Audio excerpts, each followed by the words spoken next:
seguir com o nosso estudo da carta de Paulo aos Romanos. Hoje vamos conversar sobre o capítulo 14, hoje dia 29 de junho de 2025. Vamos conversar um pouco sobre essa ideia paulina que ele nos traz aqui na sua carta aos Romanos. Uma carta, o capítulo 14 é um capítulo pequeno, dá para a gente trabalhá-lo como um todo hoje e conversar um pouco sobre a ideia que esse capítulo nos traz. Resumidamente, Paulo dizendo que cada um deve viver a sua vida. Resumidamente, é Paulo nos dizendo que cada um de nós tem a sua liberdade de escolha. Resumidamente, é Paulo nos dizendo que cada um constrói a sua própria história de vida. É Paulo nos dizendo que temos a liberdade religiosa, a liberdade de escolha. É aquilo que os benfeitores espirituais chamam de lei de liberdade. A liberdade de pensamento, a liberdade de consciência, a liberdade de escolha, mas juntamente com isso, a responsabilidade pela nossa liberdade. Quanto mais se tem a liberdade, mais se tem também a responsabilidade em função da própria liberdade. Então vamos conversar aqui sobre isso. Peço desculpas aqui os entrecortes da tosse. Já faz um tempo aí que eu estou tentando me recuperar de um resfriado e essa tosse permanece, a rouquidão também, mas vamos tricotando, vamos conversando sobre essa carta, esse capítulo 14. Paulo diz assim, eu lerei o tópico, depois nós conversaremos sobre ele. Acolhei ao que é débil na fé, não porém para discutir opiniões. Um crê que tudo pode comer, mas o débil come legumes. Quem come não despreze o que não come. E o que não come, não julgue o que come, porque Deus o acolheu. Quem és tu que julgas o servo alheio? Para o seu próprio Senhor está em pé ou cair, mas para estar em pé, porque o Senhor é poderoso que o sustenta. Um faz entre dia e dia diferença, outro julga iguais todos os dias. Cada um tenha opinião bem definida em sua própria mente. Quem distingue entre dia e dia, para o Senhor o faz. E quem come, para o Senhor come, porque dá graças a Deus. E quem não come, para o Senhor não come, e dá graças a Deus. Porque nenhum de nós vive para si mesmo, nem morre para si mesmo. Porque se vivemos para o Senhor, morremos também para o Senhor. Quer, pois, vivamos ou morramos, somos do Senhor. Foi precisamente para esse fim que Cristo morreu e ressurgiu, para ser Senhor também dos mortos como de vivos. Tu, porém, por que julgas teu irmão? E tu, por que desprezas o teu?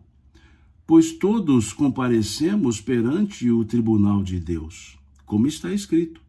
Por minha vida, diz o Senhor, diante de mim se dobrará todo aquele joelho e toda língua dará louvores. Isso está lá no profeta Isaías. Então, esse trecho de Paulo é interessante. É muito interessante porque ele usou muito, lógico, estou olhando aqui os comentários, ele usou muito os costumes da época, lógico. Ele escrevia para o povo romano, sendo ele um cristão, mas de origem judaica, escrevia para um povo romano, cuja maior parte era de origem gentílica, e também alguns eram judeus. Então ele vem aqui nos costumes da época. Quais eram os costumes da época? Alimentos puros, alimentos impuros. Por exemplo, para os judeus, havia alimentos que, segundo a lei mosaica, não podiam ser comidos. Carne de porco, frutos do mar, derivados de leite e derivados de carne simultaneamente.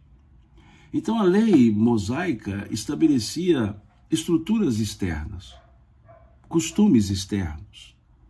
Não se podia plantar culturas diferentes lado a lado, não se podia tecer um tecido usando duas linhas diferentes, não se poderia costurar um tecido com duas agulhas diferentes.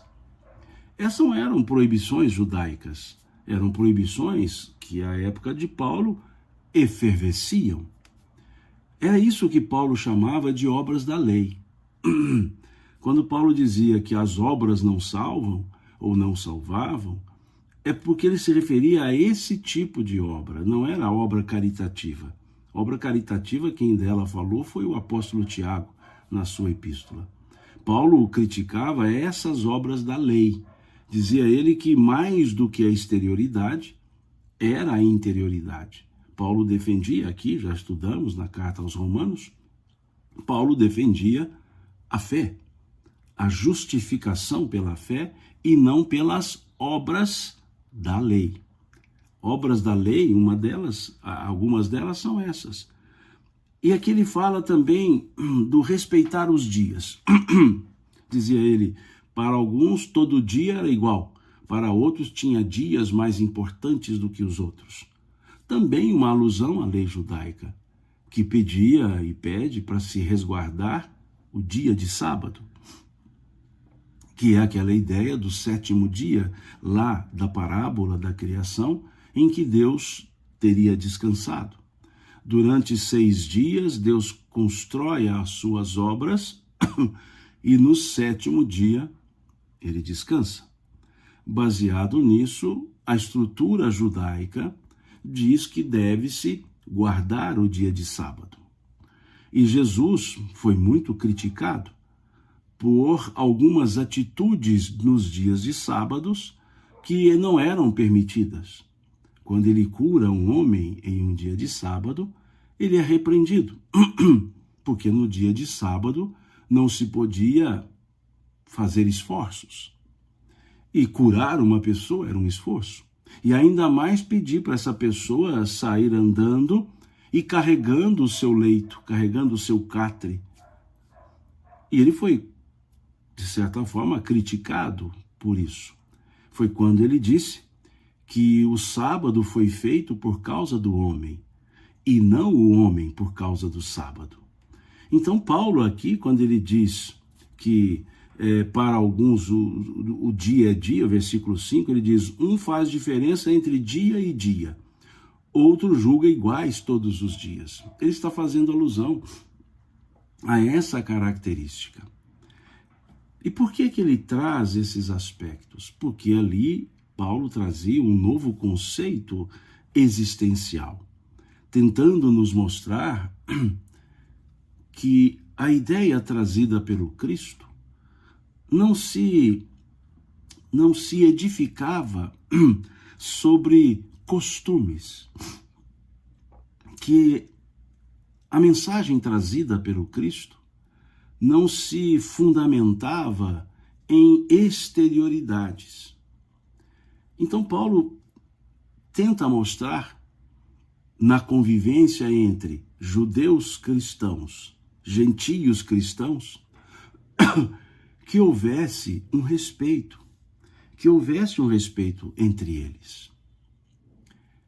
Que se um queria guardar um dia, o outro não queria, que se respeitasse aquele que guardava o dia e que se respeitasse aquele que não guardava o dia. Que se um não comesse certos alimentos por ritos de regras e outros comessem, que uns e outros se respeitassem nessas suas escolhas. Paulo, ele não criticou ele não criticou a regra externa aqui. Ele faz uma observação ao respeito que deve existir. Aqui a Denise diz, o mesmo se deu com a circuncisão, não é isso? Sim, nós conversamos sobre isso quando estudamos capítulos anteriores de Paulo tentar mostrar que aos gentios não caberia a circuncisão. Agora, se os judeus quisessem se circuncidar, que ficassem circuncisos, mas que, mais do que a circuncisão, era a fé no Cristo. Então ele dizia que a circuncisão, ela era uma obra da lei, embora vinda antes da lei, porque ela vem com Abraão. Mas ela era uma obra que não poderia ser imposta aos que não eram judeus. Ali havia uma discussão. A igreja de Jerusalém, a eclesia de Jerusalém, entendia que a mensagem do Cristo, o evangelho, era para aqueles circuncisos, era para os judeus. Ao passo que Paulo entendia que a mensagem do Cristo era universal, era para todos. Então, ele discutiu sobre a circuncisão.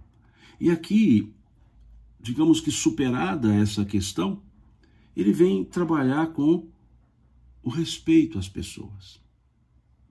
Aqui, logo no primeiro versículo, Paulo diz, acolhei ao que é débil na fé, porém, para discutir opiniões. Tragamos isso para o nosso momento presente. Ali se discutia se guardava o sábado, se não guardava o sábado, se podia comer certos alimentos, se não podia. Tragamos para o dia presente. Observemos esse versículo primeiro com o olhar dos dias de hoje. Acolhei ao que é débil na fé, não, porém, para discutir opiniões. Quando eu vejo, aliás, recebo muitos vídeos, agora há pouco eu recebi um, falando de religião. E quase que, invariavelmente, é um criticando a conduta alheia. É um criticando a religião alheia. Dentro da mesma religião, as críticas, por meio de correntes religiosas diferentes, dentro de uma mesma religião, correntes de pensamento. Todos sabem, sou espírita. No meio espírita, vejo as correntes conservadoras, progressistas, aqueles que dizem que espiritismo é religião, aqueles que dizem que espiritismo não é religião, fazendo aquilo que o Cristo havia pedido que não se fizesse. Dizia ele, ou disse ele, fuja do fermento dos fariseus. Dizia ele, fuja daquilo que se avoluma, mas não dá consistência. O fermento, ele não aumenta a massa, ele dá volume, mas ele não aumenta a consistência. Discussões são sempre volumosas, mas quase sempre inconsistentes. Por isso Jesus dizer, fuja do fermento dos fariseus. Agora há pouco, coisas de minutos, até atrasei-me um pouco para entrar na live, porque estava assistindo a esse vídeo que me enviaram, uma preocupação exacerbada com relação ao censo religioso de 2022, que apontou decréscimos em algumas religiões e apontou crescimento em outras. E no meio espírita houve um decréscimo para aqueles que entendem espiritismo como religião, E as pessoas ficam preocupadas com isso. E o vídeo que eu recebi hoje falava que os centros espíritas precisam se modernizar, que precisa ter ações de marketing digitais, ou marketing digital, porque os jovens não vão à casa espírita, e assim, uma série de coisas. E buscando causas em cima de pessoas, ou seja, culpados. Nós temos que ponderar que nenhuma pessoa vai pensar obrigatoriamente igual à outra. E nesse vídeo que eu recebi tinha um debate, dizendo que a culpa era X, outro dizia que a culpa era Y. Uns diziam que, de fato, as religiões são retrógradas, outros diziam que não, que as religiões são progressistas. E no final do vídeo, os que diziam que as religiões eram progressistas mantiveram suas opiniões. Os que diziam que as religiões eram retrógradas mantiveram suas opiniões. Terminaram do jeito que começaram, porém com ânimos acirrados. Isso é discussão. É diferente de diálogo. Hoje vemos muito as pessoas criticando as condutas alheias com esse movimento digital, esse movimento da internet, essa massificação da comunicação e da liberdade de acesso às redes sociais. A expressão das opiniões aumentou. O campo de expressão de opiniões aumentou. E vemos uma enxurrada de opiniões. Nada contra. Liberdade de expressão, ok. Mas muitas opiniões sem embasamento. Simplesmente sustentadas no eu acho que é assim. E quando sustentamos no eu acho que é assim, a opinião é pessoal. É o ângulo de visão pessoal, que não necessariamente está correto ou está errado. É a forma perceptiva, é a subjetividade. E essas opiniões, muitas vezes, acabam sendo julgamentos.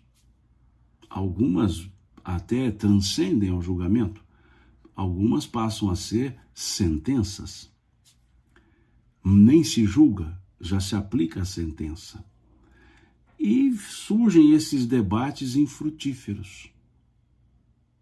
Surgem essas opiniões que continuam no mundo das opiniões. Nada contra a expressão das ideias, mas apenas para que tomemos o cuidado de não dizermos que a minha opinião é a correta, a opinião do outro é a correta. Eu até digo que, em termos de convivência, relações interpessoais, a regra talvez seria: todo mundo tem razão. Porque cada pessoa tem a sua razão. Mas quando se trata de um assunto específico, é preciso que se busque fundamentações, solidez argumentativa, embasamento argumentativo. E não me refiro aqui somente ao mundo das religiões. Sou do meio jurídico, atuo na advocacia e sempre buscamos a fundamentação de um bom raciocínio jurídico para discussões jurídicas. Buscamos conjunto de opiniões, conjuntos de decisões reiteradas por cortes superiores no mesmo estilo, no mesmo segmento, que chamamos jurisprudência. Quando dizemos cortes superiores, é pelo aspecto da escada judicializada, né? Tribunal singular, tribunal coletivo, tribunal superior. Então buscamos embasamento. Quando se fala em elementos religiosos, algumas vezes falta embasamento. Porque as religiões, elas atuam num campo também etéreo. E no campo etéreo acaba surgindo muitas opiniões, subjetivismos. Nas religiões, pelo menos as ocidentalizadas, desculpe-me, pelo menos as ocidentalizadas, nós temos uma ideia de querer entender o pensamento divino. E dizemos assim: Deus quer assim. Dizemos: Deus me disse, eu ouvi a Deus, eu conversei com Deus. Esse é um mundo subjetivo, que respeitamos. É um mundo subjetivo. E é isso que Paulo traz. Que haja um respeito também à subjetividade. Também. Melhor que tenhamos a objetividade. Mas ele diz que muitas vezes a subjetividade está calçada em uma crença. E que se aplica àqueles que professam aquela crença. Mas os que não professam não deveriam criticar. Tem uma historieta, uma parábola, que diz que um homem estava colocando flores no túmulo de um falecido, parente falecido. No túmulo de um parente. Se é túmulo de um parente, é parente falecido, óbvio. Então estava esse homem colocando flores no túmulo de um parente e ele olhou no túmulo ao lado. Havia um oriental colocando um prato de arroz, também no túmulo de um parente. E o homem que colocou as flores olhou para o homem que colocava o prato de arroz e perguntou a ele: você acredita que o seu falecido virá comer o arroz? E ele respondeu: sim, quando o seu falecido vier cheirar as flores. São dois pensamentos que encontram eco entre os que pensam igual, mas que precisam, ambos, respeitarem-se mutuamente. Então hoje vemos muito isso. A minha religião é melhor do que a sua. A minha filosofia de vida é melhor do que a sua. O meu pensamento é melhor do que o seu. O seu pensamento está errado, o meu está certo. Criticamos condutas e condutas e condutas. Há aqueles que têm a natureza como uma referência de vida, abraçam as árvores, conversam com os vegetais. Ótimo. Não cabe àqueles que não acreditam nisso criticarem-nos. Como não cabe àqueles que assim o fazem, criticar os que não fazem. Lógico, toda liberdade tem um certo limite. Se a minha liberdade torna-se danosa à vida social, é preciso que se respeite a liberdade coletiva também. São choques de liberdades. Até existe um jargão que diz que a liberdade de um termina quando a liberdade do outro começa. Então, aquela liberdade absoluta, eu faço o que eu quiser e dane-se os demais, ela não é uma liberdade, ela é um ato inconsequente. Mas a responsabilidade pela liberdade que se exerce. Liberdade de opinião, perfeito. Todos têm liberdade de opinião. Mas estão sujeitos às consequências das suas opiniões. Se eu exaro um conceito e agrido uma pessoa com a minha liberdade de expressão, eu dou a essa pessoa o direito de buscar a reparação do dano que eu lhe causei. Ou seja, a responsabilidade pela liberdade exercida. Normal? É a liberdade do outro buscar a reparação para o dano que lhe foi causado. Ambas são liberdades. Então, sim, devemos primar pela liberdade, mas sempre lembrando que toda liberdade traz consigo a responsabilidade do exercício dessa liberdade, ou pelo exercício dessa liberdade. Tranquilo? Não é uma questão de proibição, é uma questão de responsabilização. A proibição é a anteriori, a responsabilização é a posteriori. Quando se tem a anteriori, significa restrição da liberdade. Mas a posteriori é a responsabilização pelo ato praticado, pela liberdade exercida, caso ela tenha gerado dano, caso ela tenha gerado consequências indevidas. Tenho liberdade de fazer, mas existem os limites da lei. Existem as regras para a melhor convivência social, que propugna ou pugna pela coletividade em detrimento da individualidade. É o interesse da coletividade. Por isso que ninguém, aliás, poder pode. Tem pessoas que destroem o meio ambiente, destroem as vegetações, mas não deveriam, porque causa dano coletivo. Então, esse é o ponto. Agora, no campo do exercício da fé, por que a crítica se a fé difere da minha? Desde que não seja danosa, desde que não seja aquele ato que possa machucar, prejudicar pessoas. E é isso que Paulo está dizendo. E no versículo 12, tem uma frase dele que eu sempre gosto de trazê-la em minhas observações, que ele diz: assim, pois, cada um de nós dará contas de si mesmo a Deus. Cada um dará contas de si mesmo a Deus. Não precisamos impor conduta a ninguém.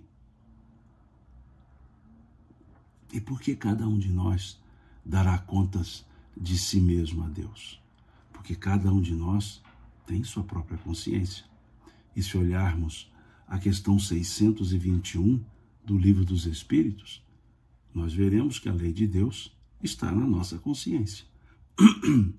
Essa fala de Paulo, ela encontra eco nessa resposta da questão 621 do Livro dos Espíritos, quando lá se perguntou onde está escrita a lei de Deus. E eles responderam: na consciência. Cada um dará contas de si mesmo a Deus. É a fala de Paulo nessa carta sua aos Coríntios. Desculpe, aos Romanos, capítulo 14, versículo 12. Chama-nos a atenção, então, para a crítica. Não é que não devemos criticar, é que devemos respeitar. E se fizer um contraponto, ou se fizermos um contraponto, que esse contraponto seja fundamentado. Tem uma frase de Kardec, está lá na introdução número 1, está lá na conclusão número 1 do Livro dos Espíritos, são 9 conclusões. Na conclusão número 1 do Livro dos Espíritos, sobre a crítica pejorativa, a crítica infundada, Kardec diz assim: a crítica só tem valor na medida de que aquele que critica conhece o objeto criticado, pois criticar aquilo que não se conhece, que não se sondou com o escalpelo de um observador consciente, não é criticar, mas sim dar mostras do seu triste e pobre entendimento. Em outras palavras, se eu critico a conduta alheia, eu preciso fazer melhor. Todas as vezes que criticamos a conduta do nosso semelhante, assumimos a obrigação de fazermos melhor do que ele. E se então não fazemos melhor, por que a crítica? É o que Paulo coloca. No mundo religioso, nós temos as pessoas, um grupo de religiões que guardam o sábado. Tem outras que guardam o domingo. Tem outras que não guardam dia nenhum. Respeitemos todas elas. Eu, durante um tempo, trabalhei com um companheiro, com um colega de trabalho, cuja religião guardava o dia de sábado. Tínhamos atividades aos sábados e ele não participava. O respeito à liberdade religiosa. Havia atividades aos sábados, mas a religião dele dizia que o sábado deveria ser guardado. Ele era, aliás, uma boa pessoa, adventista do sétimo dia. Então ele guardava o sábado. E nós, seus colegas, respeitávamos isso. E se tivéssemos que trabalhar aos sábados, como muitas vezes fizemos, ele não ia. E ninguém de nós ficava chateado por isso. Mas se precisasse ir aos domingos, ele iria. Porque para ele, para a sua religião, o sábado era o dia da guarda. Ou o dia de guarda. Isso é um respeito. Então, não precisamos entrar em contendas por questões de entendimento religioso. Aqui, Guilherme Simeone pergunta: o que seria viver e morrer para o Senhor? Seria o mesmo sentido? Boa pergunta, Guilherme. É uma fala de Paulo que está aqui, que é o versículo 8º, que ele diz: porque se vivemos, para o Senhor vivemos. Se morremos, para o Senhor morremos. Aqui ele faz uma alusão, Guilherme, logo em seguida, ele diz: foi precisamente para esse fim que Cristo morreu e ressurgiu, para ser também Senhor dos mortos e dos vivos. Aqui é Paulo dizendo da continuidade da vida, dizendo da morte do Cristo, porque para Paulo a morte do Cristo tem sentido, tem significado, porque ele ressurgiu da morte. Se tivesse morrido e não reaparecido, a morte não teria o significado. Então Paulo entendia que o significado da morte de Jesus estava no ressurgimento de Jesus, que o termo dos evangelhos chama de ressurreição. E tanto há uma fala de Paulo que, em outras palavras, ele diz que se Jesus não houvesse ressuscitado, ressurgido, em vão seria a sua pregação, vã seria a sua doutrina. Por que isso? Porque Jesus dizia que a vida continuava. Ele disse: meu reino não é deste mundo. Se ele dizia que a vida continuava e morreu e não reapareceu, a sua fala era retórica. Mas como ele morreu e reapareceu, ele provou que a vida continuava. Então Jesus passou a ser Senhor dos vivos, Senhor dos mortos. Quando Paulo até diz, quando ele usa esse termo, Simeone, quando ele usa esse termo Senhor dos mortos, ele diz assim: Senhor dos mortos, mortos segundo a carne. Porque ele tenta mostrar que a vida continua, que somos seres vivos, imortais.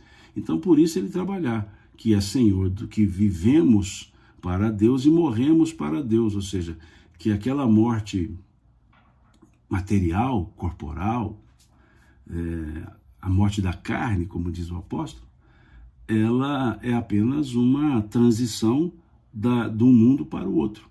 Então, o Senhor também passa a ser Senhor dos mortos. Então, também morremos para o Senhor, ou seja, para a vida, por assim dizer, na linguagem paulina, para a vida eterna. Então, é por isso que ele usa essa expressão. Muito boa a sua pergunta. E seguindo, para terminarmos o tópico, Paulo segue do versículo 13 ao 23, dizendo sobre a liberdade e a caridade. Diz ele: não julguemos mais uns aos outros.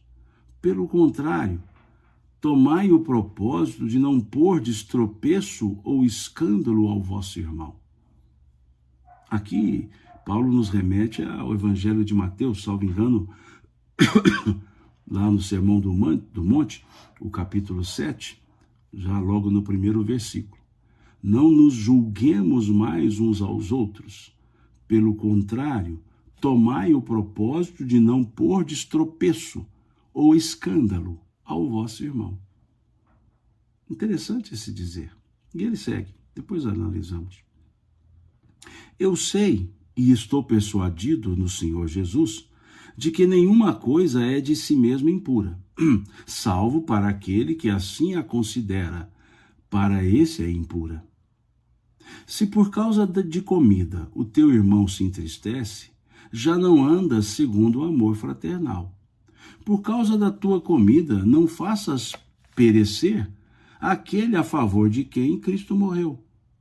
Não seja, pois, vituperado o vosso bem, porque o reino de Deus não é comida nem bebida, mas justiça e paz e alegria no Espírito Santo. Aquele que deste modo serve a Cristo é agradável a Deus e aprovado pelos homens. Assim, pois, seguimos as coisas da paz e também as da edificação de uns para com os outros. Eu vou até grifar essa parte aqui, eu não havia grifado. Minha caneta está falhando aqui. A edificação de uns para com os outros. Não destruas as obras de Deus por causa da comida. Aqui está se referindo aos que proíbem uma certa comida, permite uma certa comida. Todas as coisas, na verdade, são limpas, mas é mal para o homem o comer com escândalo. Assim, então, é bom não comer carne, nem beber vinho, nem fazer qualquer outra coisa com que teu irmão venha a tropeçar, ou se ofender, ou se enfraquecer. A fé que tens, tem-na para ti mesmo, perante Deus. Bem-aventurado é aquele que não se condena naquilo que aprova. Olha que interessante essa frase, vou grifá-la também. Eu não tinha dado a atenção devida. Bem-aventurado é aquele que não se condena naquilo que aprova. Mas aquele que tem dúvidas é condenado se comer, porque o que faz não provém da fé. Tudo o que não provém da fé é pecado, diz o apóstolo Paulo. Interessante. Eu vejo muitas vezes pessoas dizendo, mas é difícil entender as falas de Paulo. Na verdade, não são difíceis. É que nós precisamos entender as circunstâncias nas quais Paulo falava, o contexto no qual ele vivia. Então, aqui, se entendermos que ele fala de comida, bebida, ele fala por causa das questões da época. Então, é importante entendermos que, para entender os dizeres de Paulo, precisamos entender a cultura da época. Aqui a Débora diz assim: Simão, te admiro muito. Esta quarta live sua que assisto e estás com esse probleminha de saúde, a tosse. Gostaria de poder ajudar. Como tens cuidado do seu burrinho? Te amamos e te admiramos. Obrigado, Débora. De fato, já faz um tempo que eu venho, mineiramente falando, capengando. É fato. E tosse é um negócio que fica demorando, né? A gente resfria um pouco e depois fica aquela coriza, aquela tosse. Mas vamos tocando, né? Vamos, um remedinho aqui, outro ali, um não remédio aqui, e assim vamos, né? Tocando. E, de fato, há muito tempo tive um problema nas cordas vocais, tive um ligeiro cisto hemorrágico e tive que me submeter a uma cirurgia e uma readequação, e isso causou-me não vou dizer que isso causou, mas depois disso passei a ter uma diminuição na potência de voz e uma certa rouquidão crônica. E admito uma certa dificuldade em falar, porque é como se minha garganta sempre se irritasse à medida que eu falo, ou que eu falasse. Então, fica esse conjunto. E agora, nessa época do ano, na minha região onde eu resido, é um inverno muito seco. A umidade do ar cai muito. E aí vem esses problemas todos, né, em conjunto. Mas, como você bem diz, né, o burrinho aqui não está lá essas coisas, né? A idade vai pesando um pouco, né? Mas estamos indo. Eu aceito as sugestões, já vi aqui sugestões de chás e etc. Eu tomo todos, tranquilo. Mas voltando então, depois desse comentário carinhoso da Débora, aqui Paulo, ele insiste na ideia de evitarmos a crítica pejorativa. É como se dissesse, olha, se para você não se deve comer carne, então que você não coma, mas não critique o outro que come. Para você que come carne, não critique o outro que não come. É simples a ideia paulina. Ele fala, não seja aqui, bem-aventurado aquele que não se condena naquilo que aprova. Então, não há por que nós digladiarmos por opções. Se a pessoa é carnívora, a outra é vegetariana, convivam. Um segue a sua ideia de comer carne, o outro segue a sua ideia de não comer carne. E se dividirem a mesma mesa, que um coma carne, o outro coma o vegetal, e daí? Cada um segue a sua ideia. Não há por que fazer apologias, né? Opa, sugeri um xarope aqui, obrigado, vou querer sim. É importante nós pensarmos nisso. Eu me lembro, certa vez, uma pessoa fez uma pergunta a um palestrante sobre a questão da carne, e o palestrante disse, né, que ele, particularmente, comia carne. E outros se escandalizaram com isso, né? Não sei também por que da pergunta, porque veio a resposta, mas o que nos interessa? O comportamento, o gosto de A, de B, de C. Eu sei que alguns trazem questões ecológicas, eu não vou entrar nesse meandro. Questões ecológicas, questões de respeito aos animais, tudo isso eu entendo. Mas o que eu quero trabalhar não é isso. É a gente perceber que, embora não sejamos ilhas, estamos sempre precisando uns dos outros, mas é preciso que haja o respeito. É preciso que haja o respeito. Haja o respeito, e muitas vezes religiões trazem ritos que outros discordam, mas são ritos religiosos. Aqueles que comungam daquela religião, para eles, aquele rito faz diferença.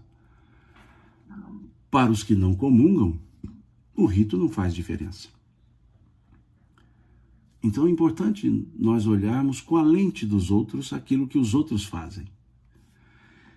A nossa lente deve ser usada para olhar o que nós fazemos. Mas para olhar o comportamento alheio, usemos a lente do outro. A lente daquele que comporta para entender o seu próprio comportamento. É isso que Paulo está falando. E ele diz então que não interessa, né? O reino de Deus não é comida nem bebida, diz ele, mas justiça e paz e alegria no Espírito. Espírito Santo, diz ele. O reino de Deus não é comida nem bebida, mas justiça, paz e alegria no Espírito Santo. Aqui Odete diz, é interessante como as pessoas buscam a saúde plena, mas precisamos das doenças e dos para a purificação do espírito e para a evolução espiritual, já que problemas físicos nos fazem mudar. Sim, não é que precisa da adversidade. Muitas vezes nossa reticência chega a ponto de gerar a adversidade, e aí podemos aprender com a adversidade. Não vou afirmar que que a diversidade ela foi criada para isso. Não, ela deriva das nossas ações, deriva das nossas intemperanças, são consequências e servem de orientação, servem de educação, né? Principalmente no período, no momento em que vivemos, né? No momento, no clima, digamos, no qual estamos na nossa era atual. E Paulo vai dizer, então, que assim, pois, seguimos as coisas da paz e também as da edificação de uns para com os outros. Edificarmos-nos uns e outros, a edificação de uns para com os outros, não quer dizer impor aos outros o nosso estilo de vida. Não quer dizer que os outros imponham a nós o estilo de vida deles. A edificação de uns para com os outros se faz na orientação, sim, mas fundamentalmente no respeito. No respeito. Aí sim nos edificamos. Minha mãe era católica, já falecida há muito tempo, já há 10 anos. Eu sou espírita. Ela vinha me visitar em minha casa, na cidade onde resido. E quando ela vinha visitar-me, ela queria ir à igreja, à missa. E eu a levava, ou minha esposa a levava, a Leia. Levava durante o dia, levava durante a missa. E por várias vezes eu a levei à missa e acompanhei, óbvio, já era idosa, eu acompanhava. E algumas vezes eu saía do banco, ia até o ministro da Eucaristia, que estava sempre ali apoiando, e pedia que, se fosse possível, durante a comunhão, que levasse a comunhão até o banco da minha mãe, que ela tinha dificuldades para se levantar. E assim eles faziam. E eu prazerosamente fazia isso. Prazerosamente fazia isso. Não é porque eu comungo de um pensamento diferente do que minha mãe comungava em termos de filosofia existencial, em termos religiosos, que eu não incentivaria a ela a seguir com a religião dela. Recentemente, uma pessoa trocou mensagem comigo no Instagram, falando de uma certa dificuldade, porque ela era espírita, a filha era espírita e o genro era evangélico. E ela estava preocupada e me pediu que passasse para ela uma fala, um vídeo onde eu falava do exercício da mediunidade, citei lá o capítulo 11 do livro Números, que mostrava que aquela proibição do Levítico 20, do Deuteronômio 18, havia sido mitigada pelo Números 11, né? Ou seja, não era uma proibição. E ela queria que eu passasse porque ela queria mostrar para o genro. Mostrar, ela disse assim. E eu imaginei que era para o genro. Então disse que não havia por que criar dissensões por causa de diferenças religiosas. E aí ela me informou que a preocupação dela é porque a filha estava questionando a própria doutrina espírita, porque ela foi criada na doutrina espírita, depois do casamento, depois da convivência, ela estava dando mais atenção às questões do pensamento evangélico. E eu respondi a ela, o que isso tinha de mais? Se a filha se reencontrava no pensamento evangélico e isso edificava a construção conjugal, o que havia de errado nisso? A doutrina espírita não é para espiritizar ninguém. Se ela foi criada no berço espírita, se desde o berço vai a evangelização e depois optou em seguir um outro pensamento religioso que lhe fez sentido e que gerou harmonia conjugal, o que há de mais nisso? Existe religião melhor e pior? Dizia Dalai Lama que a religião boa é aquela que forma a pessoa de bem. E o que nós vemos é que todas elas propagam a ideia de formar as pessoas de bem, de formar pessoas de bom caráter. Então, para mim não há diferença. Não há diferença nenhuma. Né? Tenho familiares que iam comigo, que estudavam comigo no meio espírita, que frequentavam, e hoje são evangélicos ardorosos, e eu acho ótimo. Por quê? Porque são pessoas que transformaram-se a partir de um pensamento religioso que para elas foi um encontro do anseio com a resposta. Então, esses meus familiares, uma sobrinha muito querida, evangélica, e antes ia ao centro, estudava, mas eu digo que hoje ela é muito mais bem formada do que quando estava ali naquele outro período estudando a ideia espírita. Não é que o evangelismo é melhor, é que os momentos se encontraram. Né? E eu vou por mim também. Meus pais, católicos apostólicos, romanos, os dois, ministros da Eucaristia, minha mãe, meu pai. Meu pai era vicentino, minha mãe era presidente do apostolado da oração, meu pai da congregação, minha mãe, né, da presidente do apostolado da oração, meu pai congregado mariano, vicentino também. Minha mãe cuidava das filhas de Maria, minha mãe cuidava das obras das vocações sacerdotais, a OVC, e eu, meus avós, meu avô paterno, minha avó materna, porque os dois eram irmãos, o que faz dos meus pais primos, eram espíritas.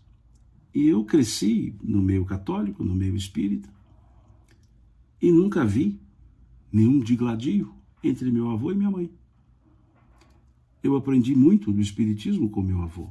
Minha mãe dizia, quando eu era criança, tinha lá meus 8, 9 anos, meu avô já era octogenário, e ele tinha dificuldade de locomoção, e o centro espírita ficava a um quarteirão da nossa casa. E a minha mãe dizia assim, leve o seu avô.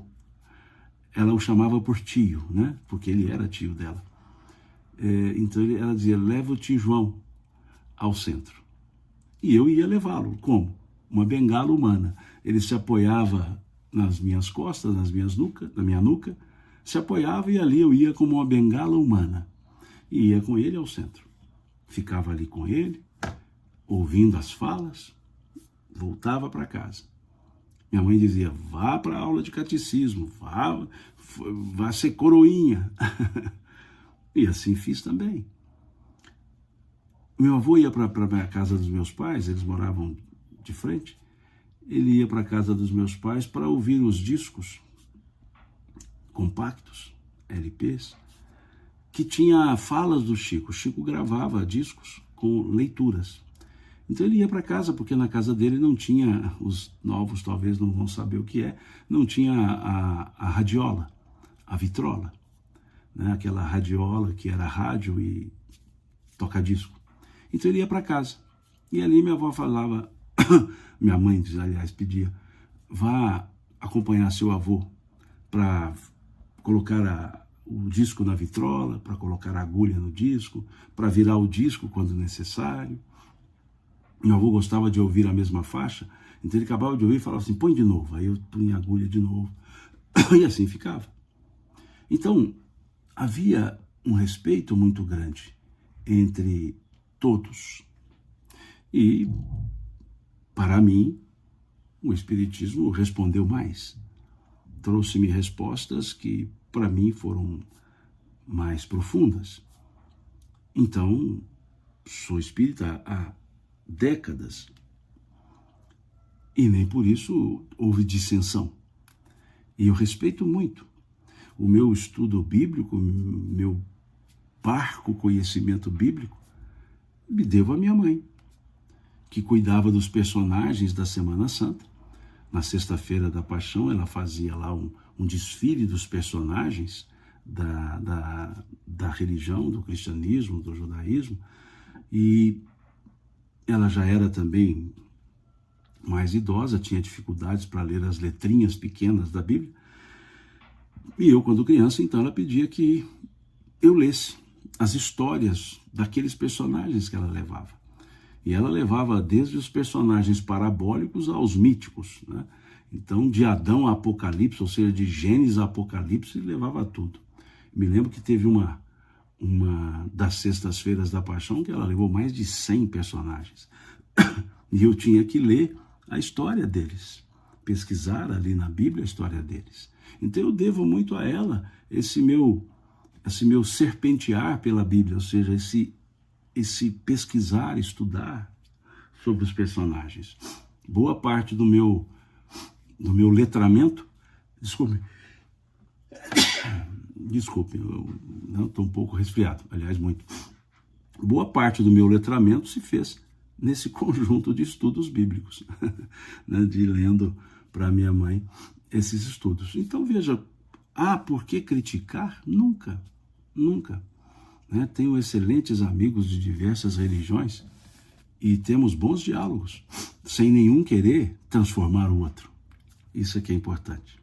Então, resumindo, é isso que Paulo nos traz nesse capítulo 14, para que aprendamos a nos respeitar nas diferenças, principalmente. Se o outro pensa diferente, respeitemos. Se uma religião traz uma prática diferente, respeitemos. Posso eu não comungar daquele pensamento, mas não preciso contrapor-me àquele pensamento. Posso não comungar de certos ritos religiosos, mas não cabe a mim criticar aqueles que, para eles, o rito religioso é importante. Então é isso, né? E bem-aventurado, versículo 22 do capítulo 14, bem-aventurado é aquele que não se condena naquilo que aprova. Então é muito importante essa fala de Paulo, né? Aqui do capítulo 14 da carta aos Romanos, e podemos contemporizá-la para os dias de hoje e aprendermos a respeitar as religiões, né? E aprendamos a respeitar muito as religiões e os religiosos, principalmente quando pensam de maneira diferente. Eu penso que seria muito produtivo se de fato tivéssemos um ecumenismo, um respeito a todos, cada um explicando do seu modo a existência humana, cada um ao seu modo, buscando alguns atos devocionais, outros atos racionais, mas todos buscando o equilíbrio em função daquilo que dizem crer. E até os que dizem não crer, até os ateus. Porque eu digo até pelo seguinte, como estamos falando de religião, então o ateu vira até. Se estivéssemos falando do ateísmo, o religioso seria até. Então, se estivéssemos falando do ateísmo, eu diria até mesmo os religiosos. Então, é só uma questão de premissa. Aqui a Vanessa Cesário diz assim: Simão, já está acabando a live e queria te perguntar, você vai participar do congresso em Pedro Leopoldo nesse final de semana próximo? Vanessa, a princípio sim. Capenga como eu estou, mas tudo está organizado para isso. Aliás, é uma semana que eu vou estar rodando bastante, viajando, e vou aparecer sim em Pedro Leopoldo. Eu tenho um compromisso no Congresso Espírita de Pedro Leopoldo, no sábado à tarde, salvo engano, às 16 horas, algo assim, e tenho no domingo pela manhã, às 9h30, se não me engano.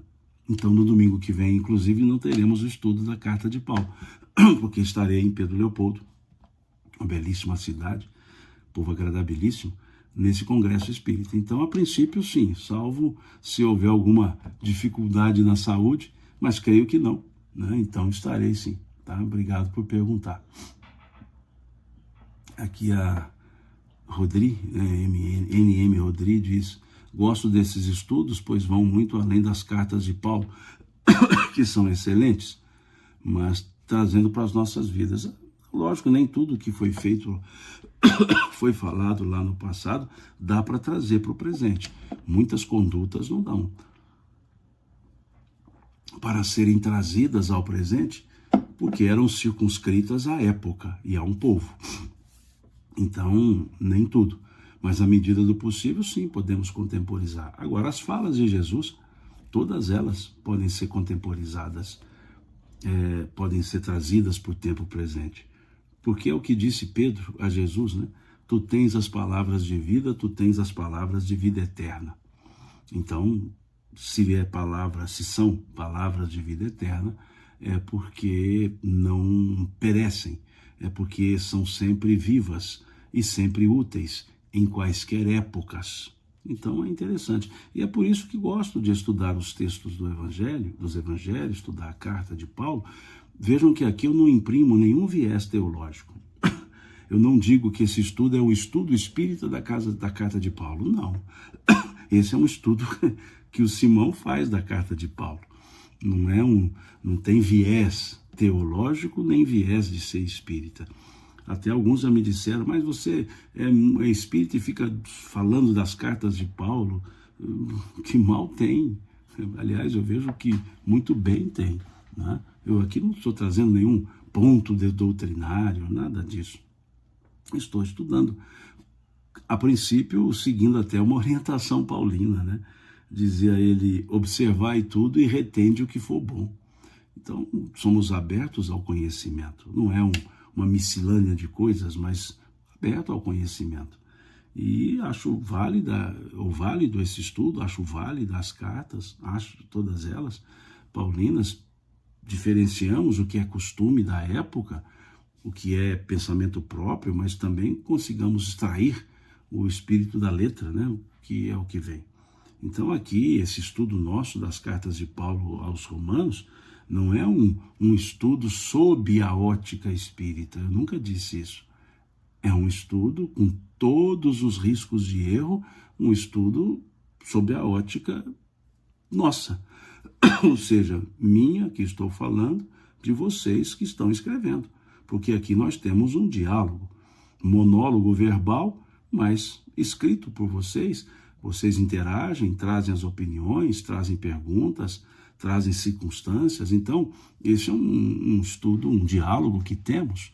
E não vou taxar, não vou colocar um carimbo nesse diálogo para dizer que é um estudo espírita. Não vou colocar um carimbo para dizer um estudo evangélico. Não vou colocar um carimbo para dizer é um estudo teológico. Não.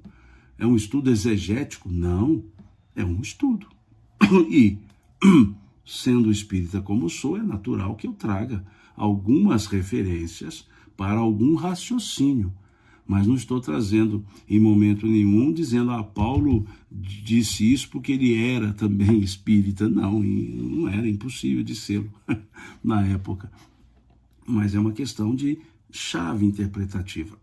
E muitas vezes, várias vezes aqui, usei chave interpretativa do pensamento evangélico, do pensamento protestante, como já usei chave interpretativa do pensamento católico, já trouxe aqui chave interpretativa do pensamento budista, do pensamento hinduísta, e já trouxe aqui chave interpretativa das falas de ateus, de materialistas, como trouxe aqui falas de Hegel, de Feuerbach. Então, é um estudo eclético, por assim dizer. É isso. Muito obrigado a vocês pelo acompanhamento desse estudo, né? Muito obrigado pela paciência de vocês em acompanhar. Desculpe pela dificuldade hoje da fala, das tosses e pela minha limitação também de raciocínio. Muito obrigado por isso. Como eu sempre agradeço na nossa moda mineira, Deus lhes pague. Deus lhes pague pela paciência, Deus lhes pague pela atenção e nos encontraremos no próximo estudo, não no próximo domingo, porque no próximo domingo estou agendado para estar lá em Pedro Leopoldo, no Congresso Espírita de Pedro Leopoldo, sábado e domingo que vem, né? Os dois no próximo final de semana. Então, muito obrigado, fiquem com Deus, um ótimo domingo, para todos vocês, uma ótima semana para todos vocês. Sejamos todos abençoados. Fiquem com Deus. Deus lhes pague.